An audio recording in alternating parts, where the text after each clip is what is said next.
Éternel, notre Père et notre Dieu, nous voulons te dire merci. Nous voulons te bénir et te magnifier pour ta bonté et ta fidélité. Merci Seigneur pour les hauts faits, tes hauts faits dans nos vies. Et merci Seigneur parce que tu mets sur pied des programmes dans le but de nous décharger. Tu mets sur pied des programmes dans le but de nous libérer. Permets Seigneur que ce programme ne soit pas un de plus, mais que ce programme soit un programme. Un programme que nous prendrons au sérieux pour recevoir ta touche au nom de Jésus-Christ. Merci Père éternel. Au nom de Jésus-Christ, nous avons prié. Amen.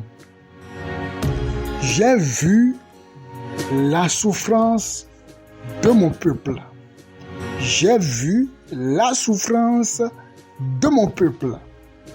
Dans Exode chapitre 3 au verset 7, l'Éternel dit, ce n'est pas un homme qui a dit, parce que si un homme voit ta souffrance, l'homme aura seulement de la pitié pour toi. Mais je voudrais te dire que ce n'est pas un homme qui veut te parler, mais c'est l'Éternel Dieu qui veut te dire qu'il voit ta souffrance. L'Éternel dit, j'ai vu la souffrance de mon peuple qui est en Égypte et j'ai entendu les cris que lui font pousser ses oppresseurs, car je connais ses douleurs. Alléluia. L'Éternel dit qu'il a vu la souffrance de son peuple. Et comme je le disais, quand un homme voit ta souffrance, l'homme aura seulement de la pitié pour toi. L'homme peut te jeter un petit 50 francs à ton visage. L'homme peut te jeter un petit 1000 francs à ton visage. Et quand tu viens pour en demander encore, là on te mettra à te sermonner, à te raconter toute une histoire, à te dire que tu n'es pas prêt à travailler et à te dire beaucoup de choses. Mais l'Éternel te dit lui-même qu'il a vu ta souffrance. Il y a de ces hommes qui ont du plaisir à ce que tu leur racontes ton problème. Beaucoup, nombreux ont du plaisir à ce que tu puisses leur raconter ton problème. Mais après leur avoir raconté ton problème, ils te diront, ça va aller. Ils te diront, ça va aller. Mais sache une chose, l'Éternel m'envoie te dire qu'il a vu ta souffrance. Et lorsque l'Éternel te dit qu'il a vu ta souffrance, c'est que l'Éternel veut agir. L'Éternel ne dit pas, j'ai vu ta souffrance et va te laisser comme ça. L'Éternel ne dira jamais, j'ai vu ta souffrance pour te laisser encore comme ça. Quand l'Éternel te dit, j'ai vu ta souffrance, comprends que c'est la fin de la souffrance. Quand l'Éternel te dit que si tu pries Dieu et que Dieu parvient à te dire j'ai vu ta souffrance, sache que l'Éternel Dieu est sur le point de te visiter, est sur le point d'en découdre avec ces puissances qui te font la guerre, est sur le point d'abattre les réseaux maléfiques qui te font la guerre. J'ai vu la souffrance de mon peuple. Je ne sais pas quelle est la souffrance que tu vis. Je ne sais pas dans quelle angoisse tu es. Il y a de ces souffrances qu'on ne peut raconter à personne, qu'on garde dans son cœur.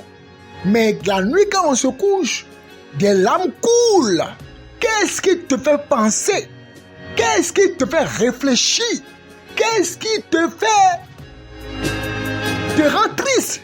Qu'est-ce qui te fait croire que tu es honni ou que tu es en train d'être honni? Quel est ce problème qui est dans ta vie, qui est comme une arête ou bien un os dans ta gorge? Quel est ce défi qui t'est lancé et qui fait que tu réfléchis, tu dis Seigneur, quand vas-tu te lever pour agir dans ma vie? Quel est ce problème? Quel est ce défi? Quelle est cette situation? Quel est ce problème-là? L'Éternel Dieu te dit maintenant, j'ai vu la souffrance de mon peuple. Il n'a pas dit, j'ai vu la souffrance des Égyptiens. Ça veut dire que si tu es encore en Égypte, l'Égypte de la fornication, l'Égypte du mensonge, l'Égypte de la voyoucratie, l'Égypte de l'hypocrisie, l'Égypte de la duplicité, l'Égypte de la masturbation, Dieu ne te dira pas qu'il a vu ta souffrance. L'Éternel ne voit pas la souffrance de quelqu'un qui est dans les bras de Satan. L'Éternel ne peut pas voir la souffrance de quelqu'un qui végète dans le fleuve du diable, qui nage dans le fleuve du péché. Mais l'Éternel dit, j'ai vu la souffrance de mon peuple. Il va donc sans dire que si réellement tu obéis à Dieu, tu crains Dieu, tu plais à Dieu, tu pries Dieu, tu es né de nouveau, tu es sanctifié, et qu'il n'y a pas de vie de péché secret. Il n'y a pas de vie de péché secret, des choses que tu fais en secret, mais que en dedans comme en dehors, comme à l'intérieur comme à l'extérieur, ta vie est une vie de pureté, une vie de sainteté, une vie de crainte de l'Éternel. L'Éternel te dira alors, j'ai vu la souffrance de mon peuple. Il n'a pas dit, j'ai vu la souffrance des Égyptiens, mais il dit, j'ai vu la souffrance de mon peuple. Ça veut dire que si tu es encore en Égypte, l'Égypte de la masturbation, l'Égypte des commérages, l'Égypte de la colère, l'Égypte de l'incrédulité, l'Égypte de l'impureté, l'Égypte de l'insoumission dans ton foyer, l'Égypte de l'adultère. Tu dois d'abord revenir à l'étape de fils de Dieu, à l'étape d'enfant de Dieu, revenir être dans le peuple de Dieu, pour que le Seigneur puisse te dire, j'ai vu la souffrance de mon peuple. Ce que je veux cette nuit ou ce matin, c'est que le Seigneur puisse seulement dire, j'ai vu ta souffrance. Quand l'Éternel dit, j'ai vu ta souffrance, c'est terminé. Et je déclare maintenant que l'Éternel voit ta souffrance au nom de Jésus-Christ. Dis Amen. Dis à ton frère, à ta soeur, à ta femme ou à ton ami, l'Éternel voit ta souffrance. Oui, l'Éternel voit ta souffrance. Mais avant ça, il faut dire, répète après moi, Seigneur, toute impureté dans laquelle je suis, répète, Seigneur, toute iniquité dans laquelle je suis, et qui fait que tu ne vois pas mes souffrances. Oh Seigneur, arrache-moi de cela. Seigneur, libère mon âme. Libère mon âme de toute impureté et iniquité au nom de Jésus-Christ. Alors, l'Éternel, si seulement tu peux pleurer devant Dieu, parce qu'il y en a qui prennent le temps à se lamenter, il y en a qui prennent le temps à être soucieux, ils prennent le temps à s'inquiéter. Non, tu dois te défaire de l'habitude de t'inquiéter, te défaire de l'habitude de te plaindre, te défaire de l'habitude de te lamenter et apprendre à pleurer devant Dieu dans la prière. Et là, c'est en pleurant dans la prière que Dieu dira, j'ai vu la souffrance de mon peuple. Dieu ne dira pas à quelqu'un qui se lamente de maison en maison, j'ai vu ta souffrance. Là, tu es en train de monter ta souffrance aux hommes et non à Dieu. Lorsque tu te plains de maison en maison, tu te plains de frère en Christ en frère en Christ, tu te plains de pasteur en pasteur, tu te plains, on n'a pas dit de ne pas monter tes problèmes, mais quand ça devient que tu n'as que des plaintes que tu as, sache que l'Éternel ne verra pas ta souffrance. À un moment donné, il faut aller à genoux. Il y en a qui fuient les genoux fléchis. Il y en a qui ont la bouche ouverte pour se lamenter, pour se plaindre, mais ils fuient les genoux fléchis.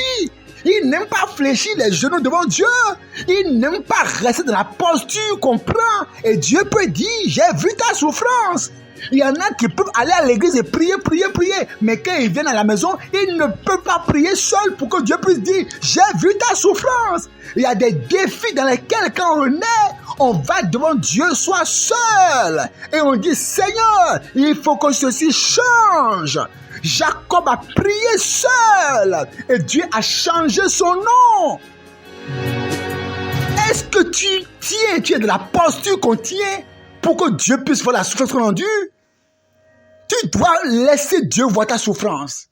Tu dois attirer la main de Dieu afin qu'il voie ta souffrance. Il dit, j'ai vu la souffrance de mon peuple.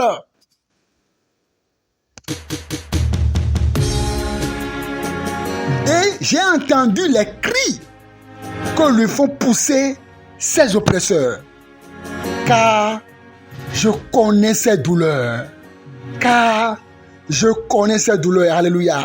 Répète après moi. Oui, l'Éternel connaît mes douleurs. Répète. Oui, répète. Oui. L'Éternel connaît mes douleurs. Il faut répéter. Oui. Je sais que l'Éternel connaît mes douleurs. Oui, le pasteur peut ne pas connaître tes douleurs. Tes amis, ton patron, tes frères peuvent ne pas connaître tes douleurs. Et même mal te juger encore. Mais je te dis que l'Éternel me chante de te dire qu'il connaît tes douleurs. Et j'ai à te dire une chose, si l'Éternel connaît tes douleurs, ça te suffit. Si les hommes connaissent tes douleurs, ils vont se moquer de toi. Ils vont te railler. Ils vont se moquer de toi. Ils vont en parler. Mais quand l'Éternel dit, je connais tes douleurs, c'est que sa main va descendre pour changer ces douleurs-là. Lorsque l'Éternel te dit qu'il connaît tes douleurs, ça veut dire que la puissance pour changer ta condition est déjà là. C'est pour ça que ce soir, le Seigneur me chante te dit, arrête avec les inquiétudes et attire la main de Dieu afin qu'il voie tes douleurs. Attire la main de Dieu par le jeûne. Attire la main de Dieu par le jeûne de la prière.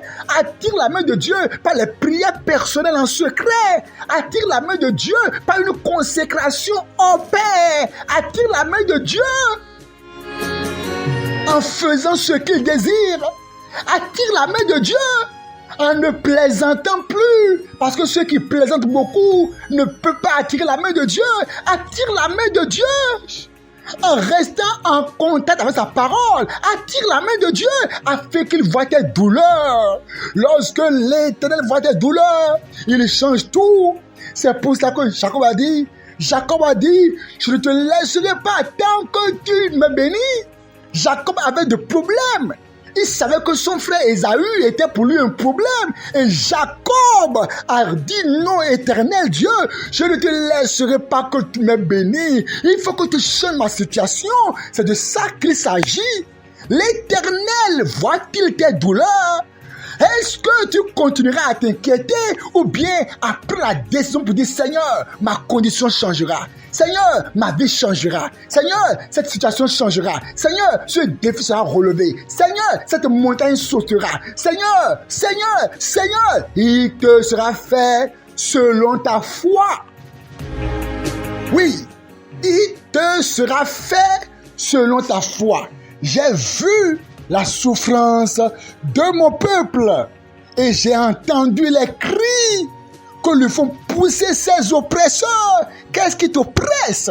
Les puissances familiales qui t'oppressent, les puissances sataniques qui t'oppressent, les puissances de blocage qui t'oppressent, les puissances de pleurs qui t'oppressent, les puissances d'agonie qui t'oppressent, les coups les coups que Satan te donne par-ci par-là, dans tes finances, dans ta santé, dans tes affaires. L'Éternel te dit, j'ai entendu les cris que te font pousser tes oppresseurs, car je connais ces douleurs. Le Seigneur veut que tu prennes la posture qu'il faut afin que réellement il puisse descendre pour agir. C'est la première partie. Nous allons voir la seconde partie après. Pour le moment, nous allons passer à la prière. Il faut que l'Éternel voie tes douleurs d'abord. Il faut que l'Éternel voie ta souffrance. Il faut qu'il voie ton agonie d'abord. Il faut qu'il voie ce que tu vis. Et quand il voit ça, il ne restera pas indifférent. Prions le Seigneur maintenant.